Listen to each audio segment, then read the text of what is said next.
Well, it's been 4 days since the Trump administration launched the U.S. into a war most Americans oppose, and his administration can't explain the reasons we did it. I left the intelligence briefing more concerned than reassured. If the case for war were strong, it would be consistent. Instead, the rationales change by the hour.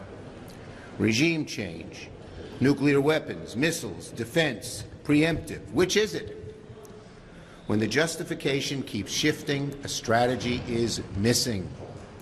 There is no strategy. 6 American service members are dead. And when talking about the tragic loss of our brave service members, what did Trump say? Quote, he said, "There will likely be more before it ends. That's the way it is." Hello and welcome, everyone. Adam is here, so this is happening right now. The threat breaking through now isn't from Democrats or the media. It's from inside his own party. In closed-door meetings, in floor speeches, in carefully calculated defections, Republicans who bent to Trump's will are discovering their limits.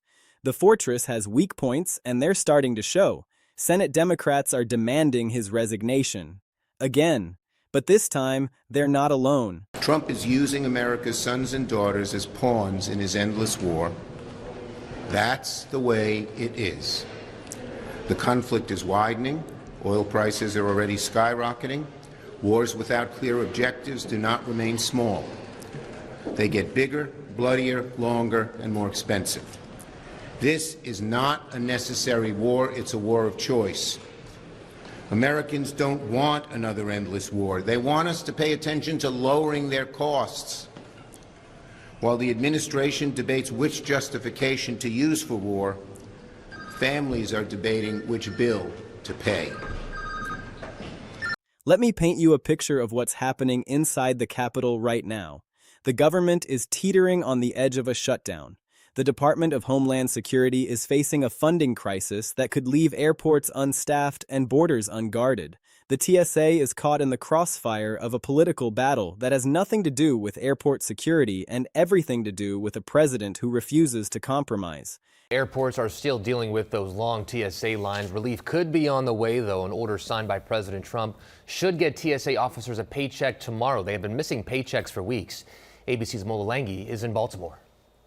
Well, Perry, Michelle, those paychecks for TSA agents cannot come soon enough. It is shaping up to be another long and busy day at many airports across the country, including here at BWI. As you can see, lines already forming. This is going to be a long one for a lot of these folks. Folks advised to get here 3, 4, 5 hours before their flights, just to wait in these seemingly endless lines that, as you can see, snake and twist and turn their way through the terminal, at some point even spilling out onto the curb outside. And in the middle of all this chaos, a document has surfaced that is changing the entire conversation. A leaked military memo, allegedly showing that President Trump delayed defense operations, held up military authorizations, sat on critical national security decisions, until the generals came out and publicly endorsed his campaign. Let that sink in for a moment. The commander-in-chief, using the chain of command, using the military apparatus of the United States as leverage to extract political loyalty from the people who are supposed to be above politics. The generals who are sworn to defend the Constitution, who are supposed to be apolitical instruments of national security, being told that their operations, their missions, the lives of the men and women under their command, all of it can proceed only if they first do the president a political favor. If that document is real, and there are Republican members of Congress who are saying it is, then we are talking about something that goes far beyond the normal scandals that have defined this presidency. We are talking about a fundamental breach of the civil-military compact that has governed this country for generations. And here's the thing that should terrify anyone paying attention. This isn't just Democrats making noise. This isn't just the usual partisan warfare that has become background noise in American politics. The House committees have reviewed this memo. Bipartisan committees. And the GOP chair, Michael McCall, a Republican who has been aligned with Trump for years, stood on the House floor and read from it. He called the evidence undeniable. Undeniable. That's not a word Republicans use lightly when they're talking about their own president. So now you have the resignation demands that started as a Democratic talking point, that were dismissed as political theater, that were laughed off by the White House as another witch hunt. Now those demands are being echoed by members of the president's own party. 16 Republicans have signed on to a letter demanding Trump step down. 16. That's not a flood, but it's a crack, and cracks have a way of spreading. Let me walk you through exactly how we got here, because the cascade of events that has led to this moment is something that needs to be understood in full. It starts with the memo. According to the documents that are circulating through congressional offices, that are being discussed in classified briefings, that have members of both parties reading them with growing alarm, President Trump ordered a delay in military authorizations. Defense operations that should have proceeded were held up. National security decisions that needed to be made were postponed. And the reason, according to the memo, was simple. The president wanted the generals to endorse him. He wanted them to come out publicly and support his campaign. He wanted the military leadership of the United States to become part of his political operation. Now, there are people who will say this is just politics as usual, that presidents have always tried to cultivate military support, that the line between civilian leadership and military independence has never been perfectly clean. But that's not what we're talking about here. We're talking about holding operations hostage. We're talking about using the authority of the commander-in-chief to coerce political endorsements. We're talking about telling the people whose job is to defend the country that they can only do that job if they first help the president get reelected. Think about what that means for the military. Think about what that does to the trust that is supposed to exist between the armed forces and the civilian leadership. Think about the message it sends to every general and every admiral and every junior officer who is trying to figure out where their loyalty is supposed to lie. Is it supposed to be to the Constitution? Or is it supposed to be to the president's political future? And the Democrats, to their credit, they understand exactly what they have here. They are not letting this go. They are building the case. They are making the connections. They are using every tool at their disposal to turn this memo into a political weapon that can be wielded against a president who has always seemed immune to consequences. But the memo is only part of the story. Because while all of this is unfolding, while the military interference allegations are spreading through Washington like wildfire, the government is falling apart in real time. The president is fighting over the SAVE Act. He's tying it to TSA funding. He's blocking the DHS deal, and Chuck Schumer, the Senate Majority Leader, is standing at a podium calling it what it is, a temper tantrum. Those were his exact words. The president is throwing a temper tantrum over government funding. He's willing to let the government shut down, to let airport security grind to a halt, to let the Department of Homeland Security run out of money, all because he wants to force a policy fight that has nothing to do with any of those things. Now, why does that matter? Why is the funding crisis relevant to the resignation demands? Because it shows a pattern. It shows a president who is willing to use any lever of power, any tool of government, any crisis he can create to get what he wants. The military memo shows him using national security as leverage.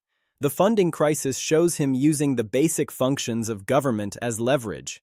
In both cases, he's holding something that Americans depend on hostage to his political needs. And that pattern, that willingness to put his own interests above the country's interests, that's what Democrats are trying to hammer home. That's what they're using to make the case that this president is unfit, that he's unstable, that he's a danger to the institutions he's supposed to be protecting. And it's working. You can see it in the coverage. You can see it in the way senators are talking about him. You can see it in the nervousness that is spreading through Republican circles. Because here's what Republicans are starting to realize. 2026 is coming. The midterms are months away. And the president himself has already warned them. He said it on the record, if we don't win big in 2026, they're going to impeach me. They're going to use this memo as the justification. They're going to come after me, and a lot of you are going down with me. That's not paranoia. That's political calculation. That's a president who understands exactly how vulnerable he is and is trying to hold his party together through sheer force of will. He's telling Republicans that they have to win, that they have to maintain control of Congress, because if they don't, the Democrats will have the votes to remove him, and if he goes down, he's taking as many of them with him as he can. So now you have a Republican Party that is trapped. They have a president who is demanding absolute loyalty, who is telling them that their political futures depend on his survival, who is making it clear that any defection, any break in the ranks, will be punished. But they also have a growing number of their colleagues, 16 of them at last count, who have looked at the evidence and decided they can't defend him anymore. 16 Republicans who have signed a letter demanding his resignation. 16 cracks in the facade of party unity. And those 16 are the story. They're not enough to remove him. Not even close. You need 2/3 of the Senate to remove a president. 67 votes. 16 Republicans is a start, but it's a long way from 67. But here's the thing about cracks. They spread. One crack becomes 2, 2 become 4, 4 become 8, and before you know it, the whole structure is compromised. That's what Democrats are counting on. They're not expecting to get to 67 tomorrow. They're not expecting the president to resign next week. What they're expecting is that by keeping the pressure on, by keeping the memo in the headlines, by connecting it to the funding crisis and the shutdown threat and everything else that makes this president look erratic and unstable, they can turn those 16 Republicans into 20. 20 into 25. 25 into 30. And at some point, the dam breaks. Because here's what Republicans are going to have to decide as we get closer to 2026. Do they go into the midterms with a president who is under investigation, who is facing resignation demands from within his own party, who is holding the government hostage over policy fights, who has been accused of using the military for political purposes? Or do they cut their losses, distance themselves from the chaos, and try to salvage what they can of their political futures? That's the calculation that is happening right now in Republican offices across Capitol Hill. That's what the private conversations are about. That's what the nervousness is about. Because the president has given them an ultimatum. Win big, or I'm going down, and you're coming with me. But the more they look at the landscape, the more they look at the memo, the more they look at the polling, the more they look at the way independent voters are reacting to the shutdown threats and the military allegations, the more they start to wonder if winning big is even possible with this guy at the top of the ticket. Let's be clear about what the memo actually says, because the details matter. According to the sources that have seen it, the document alleges that the president ordered a delay in defense operations. That's military operations, things that affect national security, things that affect the readiness of the armed forces, things that affect the safety of American troops overseas. And the reason for the delay? He wanted endorsements. He wanted the generals to come out publicly and support his campaign. He wanted the military leadership of the United States to become a political prop. Now, there is a debate about whether the memo is real, whether it's been fully authenticated, whether the House committees that have reviewed it have actually confirmed its contents, or whether they're just responding to leaks. But here's the thing that should give anyone pause. Michael McCaul, the Republican chair of the House Foreign Affairs Committee, stood on the House floor and said the evidence was undeniable. He's not a Democrat. He's not a member of the resistance. He's a Republican who has been aligned with this president on most issues. And he looked at the evidence and said, it's undeniable. That matters. That matters because it tells you that this isn't just partisan warfare. That tells you that there are Republicans who have seen the document and who believe it's authentic. That tells you that the president's own people, the people who have been in the rooms where these decisions were made, are not willing to defend him on this one. And the funding crisis adds weight to all of it. Because while the memo is being debated, while its authenticity is being argued, the government is on the verge of shutting down. The president is holding TSA funding hostage to a fight over the SAVE Act. He's blocking the DHS deal. He's creating chaos in the middle of a national security crisis. And Chuck Schumer is standing at a podium calling it a temper tantrum. That's the picture that is emerging. A president who uses the military as a political tool. A president who uses government funding as a political weapon. A president who seems willing to let the country burn if it serves his interests. and a growing number of members of Congress, including Republicans, who are starting to say enough is enough. Now, is the president going to resign? Probably not. Not unless something changes dramatically. Not unless the memo is fully authenticated and the evidence becomes so overwhelming that even his strongest supporters can't defend him. Not unless the funding crisis actually happens and Americans feel the impact of a government shutdown and blame him for it. Not unless the political pressure becomes so intense that staying in office becomes more damaging to the party than letting him go. But here's what is going to happen. The pressure is going to keep building. The calls for resignation are going to keep coming. The Democrats are going to keep pushing. They're going to keep connecting the memo to the funding crisis to the pattern of behavior that they say makes this president unfit. They're going to keep putting Republicans in the position of having to defend the indefensible. And every day that goes by, every day that the memo stays in the headlines, every day that the shutdown threat continues, the political calculus for Republicans shifts a little bit more. Because heading into 2026, the question for Republicans is going to be simple. Do you go into the midterms with a president who is facing resignation demands from within your own party? Or do you try to find a way to move past him? Do you keep defending a guy who used the military as a political prop and held the government hostage over policy fights? Or do you decide that maybe it's time to put country over party, to put the future of the party over the future of one man? Those are the questions that are being asked in Republican offices right now. Those are the conversations that are happening behind closed doors. And the answers are not as certain as they once were. Because 16 Republicans have already signed that letter. 16 Republicans have already said they think he should step down. And if 16 can do it, more can do it. And if more do it, the dam breaks. So where does this leave us? We have a president who is fighting for his political life. We have a Senate that is demanding his resignation. We have Republicans who are starting to break ranks. We have a military memo that could be the thing that finally brings him down. We have a funding crisis that is making him look erratic and unstable. We have an election coming that could determine whether he survives or whether he's removed from office. And in the middle of all of it, we have a country that is watching this unfold, trying to figure out what comes next. Because something is going to give. The pressure is too intense. The cracks are too visible.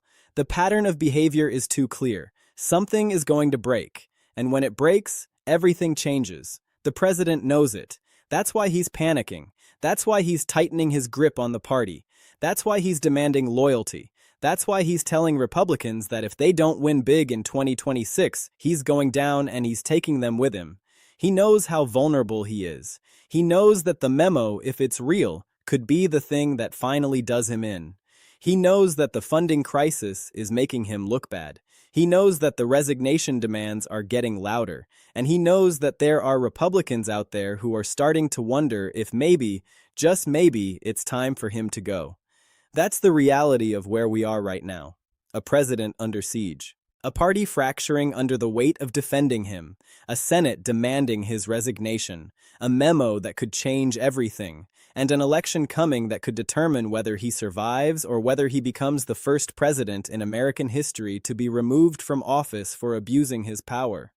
The story is far from over. We're in the middle of something big.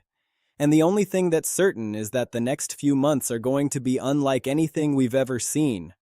Because when a president panics, when his own party starts to fracture, when the calls for his resignation come from both sides of the aisle, when the evidence of abuse of power starts to pile up, something has to give. And when it does, everything changes.